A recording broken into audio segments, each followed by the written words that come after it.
Hello everyone, welcome to my mini blog. I hope सबैजना सन्चै हुनुहुन्छ होला अनि म पनि सन्चै छु साथीहरू। आज त म बिहान हेर्नु नाका मिच्दै उठिरहेको थिएँ किनभने मेरो आज धेरै काम थियो नि त साथीहरू। त्यही भएर 4 बजे उठ्नुपर्ने भयो अनि म चाहिँ उठेर आँखा मिच्दै बाहिर गएँ। बाहिर जाँदा त उज्यालो भएको छैन रहेछ क्या, 4 बजे त आज अँध्यारै हुँदो रहेछ।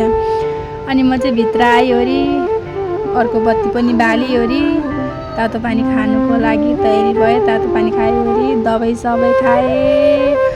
मेरो चाहिँ टन्सिल बिग्रेको भएर दबाई खानुपर्छ साथीहरू, के भन्नु गाह्रो छ।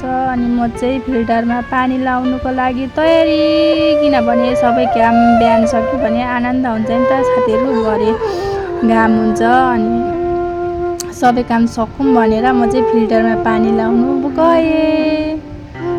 अनि फिल्टरमा पानी लाएँ ओरे अनि त्यहाँबाट अनि मेरो चाहिँ साथीहरू कस्तो भने भिडियो लामो हुने भएर मेरो चाहिँ छिट्टो अलिक स्पिडमा बनाउनु पर्ने भयो क्या। अनि म चाहिँ फिल्टरमा पानी लाएँ ओरी भरेर पनि सकेँ त्यहाँबाट। अनि म चाहिँ घर बढार्नुको लागि तयारी भएँ साथीहरू।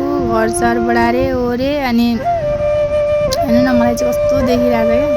सबैजना त्यस्तै त अनि साथीहरू। बिहान उठ्ने बित्तिकै को चाहिँ राम्रो हुन्छ र। अनि म चाहिँ उठेर पानी निकाल्नु गएँ साथीहरू। पानी निकाल्दाखेरि चाहिँ अलिअलि उज्यालो भएको रहेछ।